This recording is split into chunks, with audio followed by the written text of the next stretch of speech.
اعوذ باللہ من الشیطان الرجیم بسم اللہ الرحمن الرحیم الف لام میم صاد کتاب انزل الیک فلا یکن فی صدرک حرج منہ لتنذر به وذکری للمؤمنین۔ یہ سورۃ الاعراف ہے جو 206 آیات اور 20 رکوعات پر مشتمل ہے۔ اعراف کے لفظی معنی بلندیوں کے ہے اور اصطلاح میں یہ اس جگہ کا نام ہے جو جنت اور دوزخ کے درمیان واقع ہے۔ جن لوگوں کے اچھے اور برے اعمال برابر ہوں گے ان کو کچھ عرصے کے لیے یہاں رکھا جائے گا، پھر ان کے ایمان کی وجہ سے آخر کار وہ بھی جنت میں داخل ہو جائیں گے۔ چونکہ اسی صورت میں اعراف اور اس میں رکھے جانے والوں کا بیان تفصیل سے ذکر ہے، اس لیے اس سورت کا نام اعراف رکھا گیا ہے۔ اللہ تبارک و تعالی کا ارشاد مبارک ہے، یہ کتاب ہے جو آپ کی طرف نازل کی گئی ہے، قرآن کریم۔ اس کی تبلیغ کے حوالے سے آپ کے دل میں کوئی گھٹن نہیں ہونی چاہیے۔ اسے نازل کیے جانے کا مقصد یہ ہے کہ آپ اس کے ذریعے سے لوگوں کو خبردار کر دے، اور یہ نصیحت ہے ایمان والوں کے لیے۔ اے لوگوں، اتباع کرو اس کی جو تمہارے رب کی طرف سے نازل کیا گیا ہے۔ قرآن اللہ کا نازل کردہ وہ کلام ہے، عقل اور نقل ہر اعتبار سے ثابت ہو چکا ہے کہ ایسا کلام انسان بنا ہی نہیں سکتا۔ سچا داعی وہ ہوتا ہے جس کا سینہ انسانوں کی ہدایت کے لیے بےتاب اور درد سے بھرا ہوا ہو۔ حضور اکرم صلی اللہ علیہ وسلم کی دعوت و تبلیغ کا مأخذ قرآن کریم تھا۔ قیامت تک کے آنے والے ہر مبلغ پر لازم ہے کہ وہ قرآن کریم کو ہی ماخذ بنائے۔ وحی کی اتباع واجب ہے اور وحی کو چھوڑ کر کسی دوسری چیز کی اتباع حرام ہے۔ وَكَم مِّن قَرْيَةٍ أَهْلَكْنَاهَا فَجَاءَهَا بَأْسُنَا بَيَاتًا أَوْ هُمْ قَائِلُونَ، اور کتنی ہی بستیاں تھیں جنہیں ہم نے تباہ کر دیا، ان پر ہمارا عذاب رات کے وقت آیا یا جب وہ دوپہر کو سو رہے تھے۔ جس وقت ان پر ہمارا عذاب آیا اس وقت ان کی زبان پر یہی تھا کہ ہم یقیناً ظالم تھے۔ والوزن یومئذ الحق، اور قیامت کے دن اعمال کا وزن انصاف سے ہوگا۔ فمن ثقلت موازینہ فاولئک هم المفلحون، جن کے پلے بھاری ہوں گے وہی لوگ کامیاب ہوں گے۔ ومن خفت موازینہ فاولئک الذین خسروا انفسهم، اور جن کے پلے ہلکے ہوں گے یہی لوگ ہیں جنہوں نے اپنے آپ کو خسارے میں ڈال لیا، کیونکہ وہ ہماری آیتوں سے ناانصافی کرتے تھے۔ اور اے انسانوں، ہم نے تمہیں زمین میں اختیار دیا اور اس میں تمہارے لیے معیشت اور زندگی کے اسباب پیدا کیے، مگر تم ان نعمتوں کا بہت کم شکر ادا کرتے ہو۔ اللہ کے عذاب سے کسی وقت بھی اور کسی کو بھی بے خوف نہیں ہونا چاہیے۔ وہ دن میں بھی آ سکتا ہے اور رات میں بھی آ سکتا ہے۔ بچاؤ کا راستہ صرف یہ ہے کہ عذاب کی گرفت میں آنے سے پہلے انسان توبہ کر لے۔ حکیم الامت مولانا اشرف علی تھانوی رحمہ اللہ نے ذکر کیا ہے کہ اس آیت نمبر 10 میں اللہ تبارک و تعالی نے اپنی 2 نعمتیں ذکر فرمائی ہیں، جاہ اور مال۔ مکناہم میں جاہ کا ذکر ہے اور معائش میں مال کا ذکر ہے۔ اس سے ثابت ہوا کہ یہ دونوں نعمتیں مطلقاً مذموم نہیں، البتہ ان میں انہماک اور مبالغہ مذموم ہے۔ دوسرے رکوع میں اللہ تبارک و تعالی نے حضرت آدم علیہ السلام کی تخلیق اور ان کا واقعہ ذکر کیا ہے۔ وَلَقَدْ خَلَقْنَاكُمْ ثُمَّ صَوَّرْنَاكُمْ ثُمَّ قُلْنَا لِلْمَلَائِكَةِ اسْجُدُوا لِآدَمَ فَسَجَدُوا إِلَّا إِبْلِيسَ لَمْ يَكُن مِّنَ السَّاجِدِينَ۔ اللہ کا ارشاد ہے کہ ہم نے تمہیں پیدا کیا، پھر ہم نے تمہاری صورت بنائی، پھر ہم نے فرشتوں سے کہا کہ آدم کے سامنے سجدہ کرو۔ یہ سجدہ تعظیمی تھا، تو سوائے ابلیس کے سب نے سجدہ کیا، وہ سجدہ کرنے والوں میں سے نہ تھا۔ اللہ نے اس سے پوچھا، جب میں نے تجھے حکم دیا تو پھر تجھے سجدہ کرنے سے کس چیز نے روکا؟ کہنے لگا، قال انا خیر من، میں آدم سے بہتر ہوں، خلقتنی من نار وخلقتہ من طین، مجھے آپ نے آگ سے پیدا کیا ہے اور اسے مٹی سے پیدا کیا۔ شیطان کہنے لگا، آگ مٹی سے بہتر ہے، اس لیے کہ آگ میں روشنی اور بلندی ہوتی ہے جبکہ مٹی میں ظلمت اور پستی ہوتی ہے۔ شیطان نے جب اللہ کے حکم کے مقابلے میں منطق چلائی اور بے اصل قیاس کیا تو اللہ نے اسے عزت والے اس مقام سے اترنے کا حکم دیا، کہا اخرج منہا فانک رجیم۔ وہ مقام جو اسے حاصل تھا اسے بتا دیا گیا کہ یہاں متکبرین کے لیے کوئی جگہ نہیں ہے۔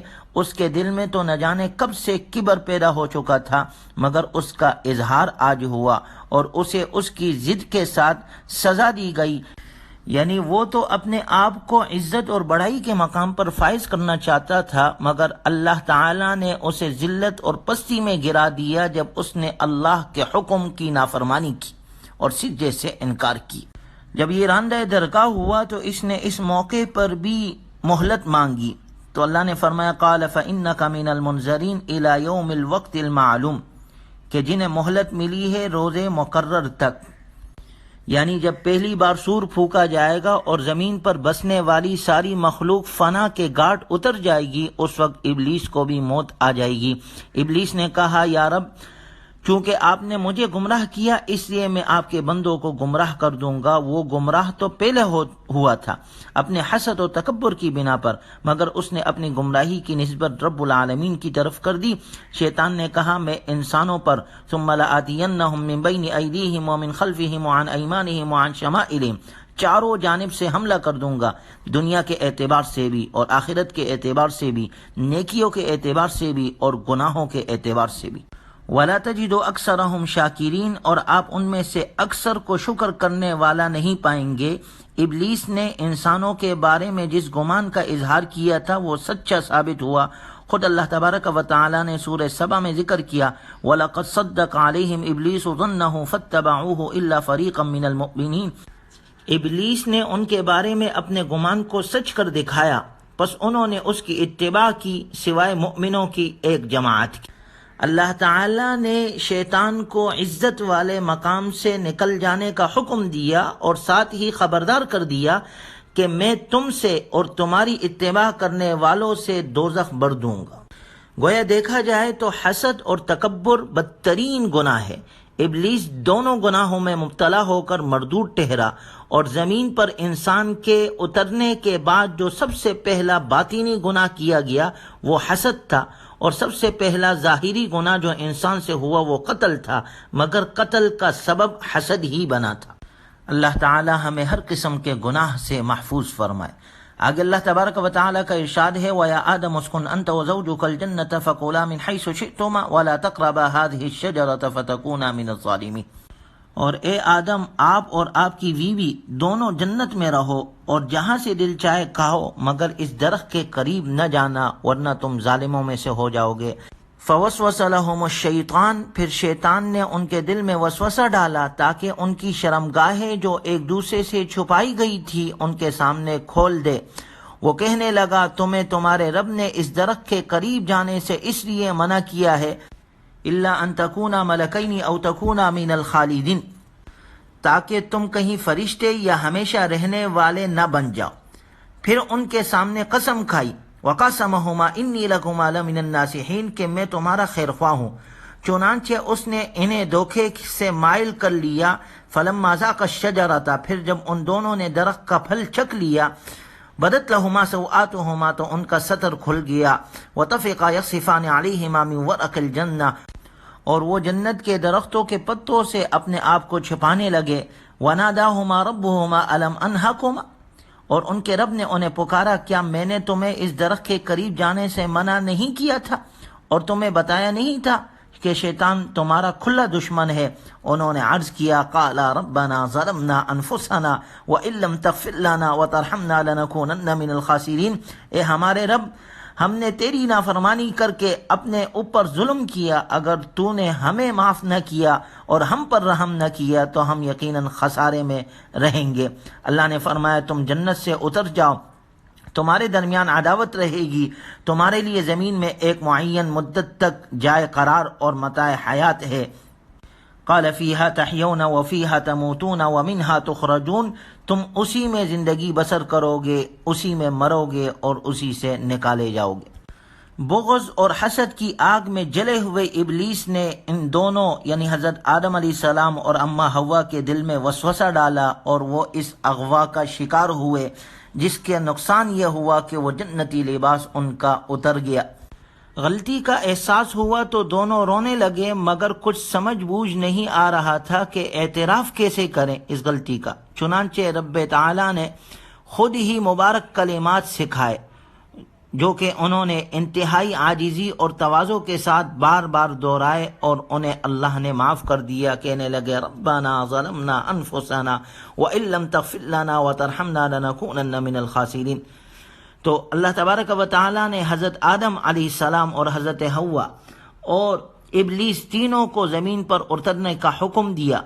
اترتے ہوئے یہ بھی بتا دیا گیا کہ تمہارے درمیان ہمیشہ عداوت رہے گی، اور یہ بھی بتا دیا گیا کہ زمین پر بسیرا ہمیشہ کے لیے نہیں بلکہ محدود اور معین مدت کے لیے ہوگا۔ اللہ تعالیٰ کے نزدیک بہترین زندگی ازدواجی زندگی ہے، اس لیے کاروان انسانی کے پہلے فرد اور نبی نے بھی ازدواجی زندگی گزاری، اور دیگر انبیاء اکرام علیہم السلام بھی شادی شدہ تھے۔ آپ صلی اللہ علیہ وسلم نے فرمایا النکاح من سنتی، کوشش یہ ہونی چاہیے کہ جہاں شوہر ہو وہاں اس کی بیوی بھی اس کے ساتھ ہو، لیکن ساتھ میں اللہ تبارک و تعالی نے یہ بتلا دیا کہ شیطان تمہارا دشمن ہے۔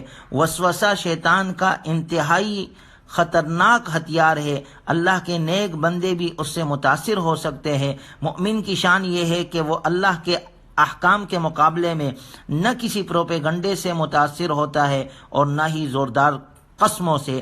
شیطان کی سب سے زیادہ کوشش اس مقصد کے لیے ہے کہ وہ انسان کو بے حیا کر دے۔ آپ صلی اللہ علیہ وسلم نے فرمایا شیطان انسان کو سب سے پہلے بے حیا بناتا ہے، اذا فاتک الحیا فافعل ما شئت، جب انسان کی حیا ختم ہو جائے پھر جو دل میں آئے وہ کرے۔ اللہ ہمیں بے حیائی سے محفوظ فرمائے، اور غلطی کا اعتراف اور استغفار بندگی کی علامت ہے۔